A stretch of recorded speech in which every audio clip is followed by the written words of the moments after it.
A few weeks ago I lost my dad after he struggled with his health for a long time. My name is Emma, and sometimes I find myself wishing I could have introduced him to his grandchildren. This thought always brings a heavy sigh. 5 years ago when I was 37 I got married. On that happy day my dad and I made a special promise I would be the first to tell him if I was expecting. Sadly that's a promise I will never be able to keep, and it's the biggest regret I have about my dad. His illness was discovered a year ago, and since then I did everything I could to be there for him. I visited our childhood home more often, spent many hours at the hospital with my mom, and made sure to call or video chat even more. Despite all of this I sometimes wonder if it was enough. I'd often think to myself, could I have done more? Lost in thought I whispered these words, and my mom, always supportive, comforted me saying, Emma, you did everything you could. Your dad knew that and he was proud. Just then my sister Megan walked in with a man who looked to be about 45, probably the lawyer. This is Scott, the attorney. She introduced him and my mom quickly offered him a seat. As soon as we all sat down Megan couldn't hold back and mentioned that the lawyer said Dad left us a significant inheritance. I couldn't help but respond, Megan, you know it's not all yours. That comment instantly changed the mood. My sister and I have always had a rocky relationship, made worse by our dad's illness. Her refusal to visit our dad even though I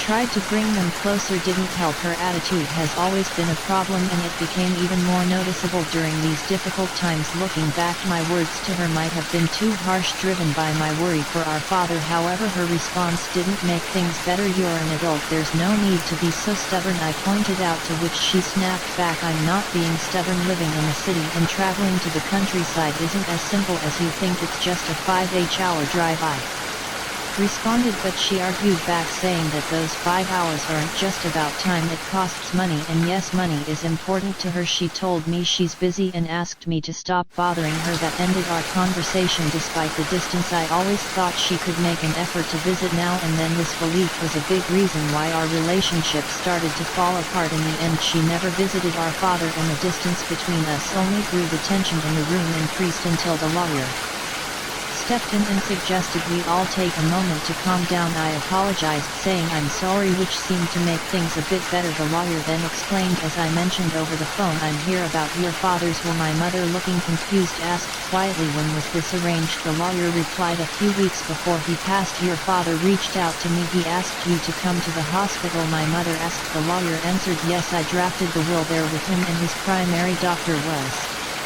there too. It was arranged that the doctor would notify me after your father passed, which is why I contacted you now. The lawyer then took out a white envelope and placed it in front of us. Recognizing my father's handwriting on the envelope, I whispered, that's definitely Dad's handwriting. Megan, visibly impatient, demanded, just get on with it. What does it say? You know I'm busy. The lawyer, with a slight smile, opened the envelope. Inside there was a single piece of paper outlining the inheritance: a house, some land, some savings, in a storage shed. We knew about the house and the land, but the mention of a storage shed was new to me. My sister, frustrated, turned to the lawyer and asked, wait, what about the farm? The lawyer echoed, a bit surprised. Yes, the farm, I explained. Our father used to work on it as a hobby. He had run a successful business in a new nearby town, but decided to slow down after turning 55, thinking about closing the company to spend more time on his hobbies, including the farm. This new mention of the farm added another layer to our father's legacy and what he left behind. During my high school years, I remember saying that I wanted to take life a bit slower. My sister, who was in college at the time, didn't agree with this more relaxed approach, but both my mom and I were worried about my dad's health, supported the idea. Don't worry about money, Megan, we've got plenty of savings, my dad reassured her. Though hesitant, she eventually agreed. After that conversation, my dad did wind down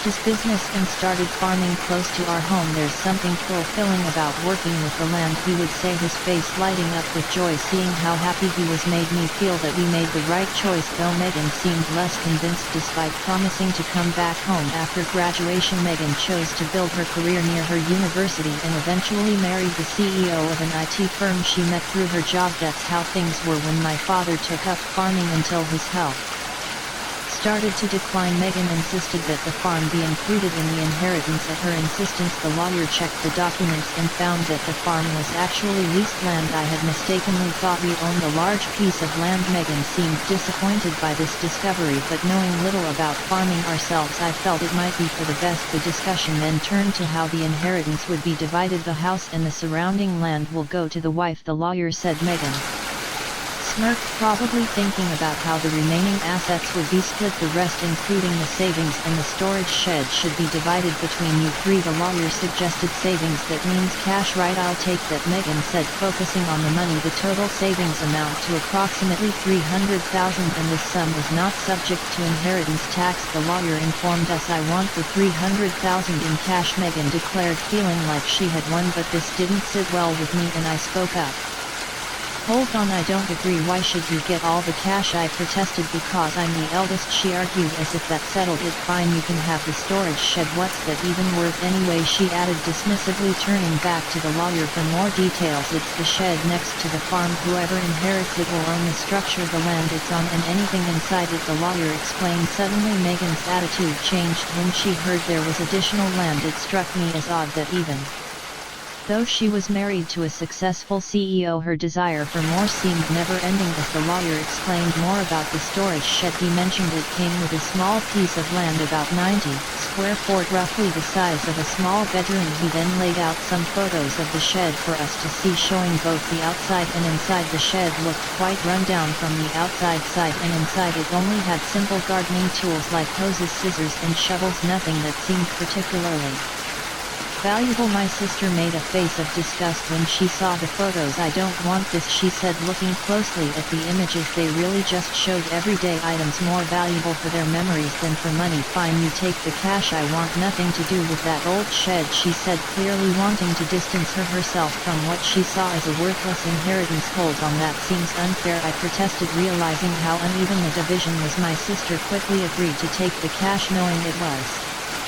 the more valuable option, leaving me with what she saw as worthless. Her insistence made me feel trapped, especially when my mother said, as long as Megan doesn't complain later, I see no problem with this arrangement. Complain? Why would I? Megan quickly agreed, satisfied with getting the cash, leaving me with the shed. I couldn't hide my disappointment, but before I could argue more, Megan dismissed my concerns, accusing me of being too sentimental. You care more about our father than money, right? She challenged, leaving me momentarily speechless. It's true that family should be valued over money, but her quick decision left me feeling unsettled. In the end, my mother inherited the house and land. Megan happily took all of Dad's savings, and I was left with the neglected shed. After agreeing to the division, Megan even signed a document promising not to dispute how the inheritance was split, laughing confidently as she did so. I couldn't contain my frustration and later expressed my disappointment to my mother. Why didn't you support me? I asked, feeling let down. My mother insisted she had helped, claiming that her involvement made sure I got the shed. But I'm not happy with just the shed, I argued, unable to see its value. You might find something unexpectedly wonderful if you give it a chance, my mom suggested, trying to be optimistic despite my frustrations. Her words sparked a faint glimmer of hope. Maybe there was more to the shed than it seemed, a thought that left me wondering. I tried to make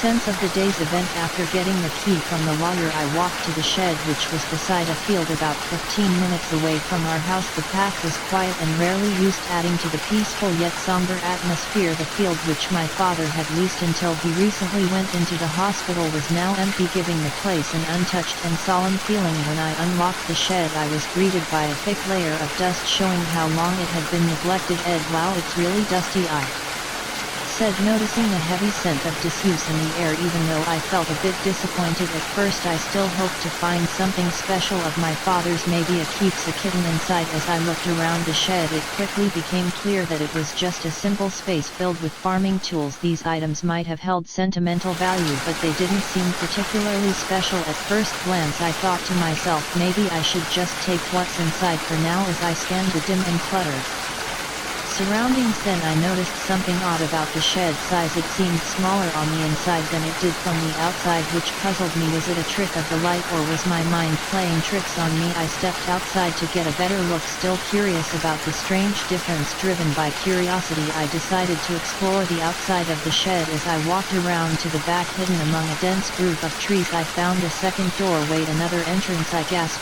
From inside the shed there had been no sign of this door. It looked like there was only one way in and out. This discovery hinted at a hidden space only accessible from this secret back door. A surge of excitement rushed through me. Could this be one of Dad's secrets? He loved surprising us, always finding joy in the unexpected, like the surprises he planned for my birthdays. The memories brought tears to my eyes as I re-entered the shed, determined to find the key to this hidden door. After a thorough search, I was ready to discover what lay beyond it. I found 4 keys cleverly hidden inside the handle of a shovel. Excited, I rushed to the back door and tried one of the keys. With a satisfying click, the door swung open. Inside this small hidden space stood a large safe, alone and imposing. Is this from Dad's company? I wondered aloud as a flood of questions filled my mind. What secrets did it hold? Was this my father's way of leaving a final piece of himself behind? The discovery hinted at parts of my father's life that I had yet to uncover. Like a personal treasure hunt he had left for me to explore. I immediately recognized the safe as the one that used to sit in the corner of my father's office, a familiar sight from my childhood. Seeing it brought a wave of nostalgia over me. This safe was a real connection to my father, making the inheritance feel even more meaningful. Knowing my dad, this felt like just the beginning of his final surprises for me. There's got to be more, I whispered to myself as I used the third key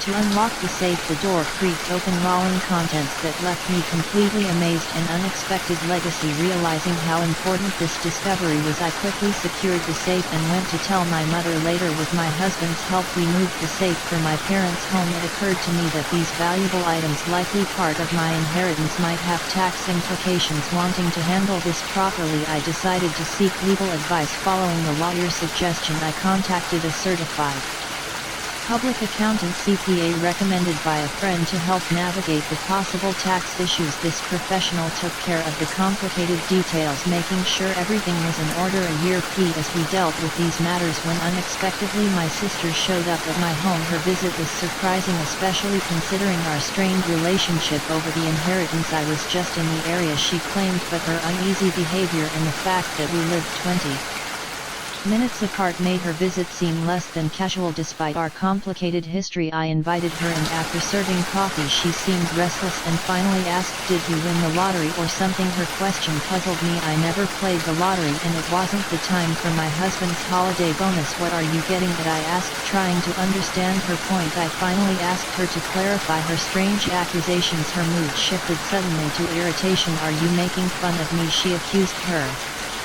reaction confused me even more as her question seemed completely unexpected. I had no idea what made her think I had come into a lot of money, especially since only my family knew about the mysterious contents of the safe. My sister was filled with curiosity about money, insisting that I must have received a significant amount. She told me about a recent conversation with our aunt in the city who unknowingly sparked her curiosity. Our aunt mentioned receiving a 5,000 gift card from me as a thank you for visiting our father during his illness. This gesture led my sister to wildly speculate that I had stumbled upon some unexpected fortune. "You've come into some money, haven't you? Just admit it," she pressed, looking for answers. Understanding what had led to her questions, I sighed, which only irritated her more. "What's with the attitude? Are you making fun of me?" she demanded. I tried to explain that it was just a gesture of appreciation, but she questioned where the money for such gifts came from. I reminded her of the inheritance, specifically the dusty shed she had dismissed, and then revealed the discovery of the safe inside it, a real treasure trove left by our father. The safe contained a collection of valuable watches, a passion of our father's. Although I wasn't sure of their exact worth, it was clear they were valuable, especially considering the modest savings left behind. This revelation led to a discussion about the possibility of having to pay inheritance tax, a concern my mother had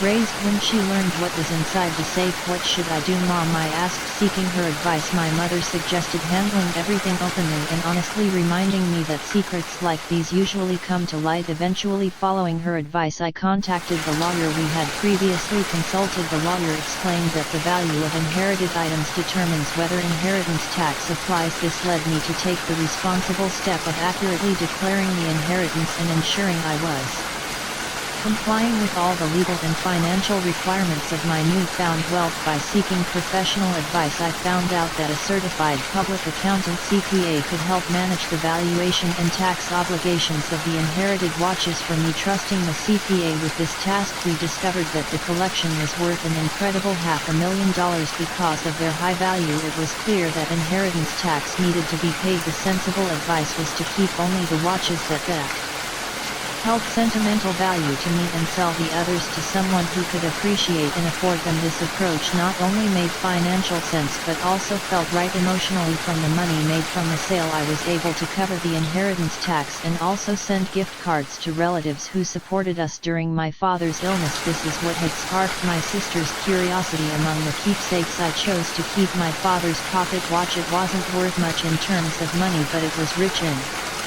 memories. I shared this story with my sister, showing her the pocket watch and trying to explain its sentimental value. However, her reaction was lukewarm. She seemed more interested in what was sold than what was kept. When she asked about the remaining watches in the safe, I told her it was our mother's house and explained its size and importance to our father's business. Her response was thoughtful, which left me feeling uneasy about her intentions. However, she left without asking any more questions. Much to my relief, though, I couldn't shake off an unsettling sense of worry. My fears were somewhat confirmed that very night when I received a distressing call from my mother urging my husband and me to come to her house quickly. As we approached, the scene was alarming. Red lights flashing in the darkness, police cars stationed outside pushing through the gathering crowd. I found my mother and learned what had happened. She had been getting ready for bed when she heard strange noises that startled her. It sounded like someone was frantically searching through the house with no one else home to help. My mother made a quick decision to escape through a window, driven by fear and desperation. Her description of the situation was unnerving, painting a picture of a night filled with panic and uncertainty. Under the cover of darkness, my mother had noticed the eerie glow of a flashlight moving inside the house, confirming her fears of a burglary. In a state of panic, she made her escape. She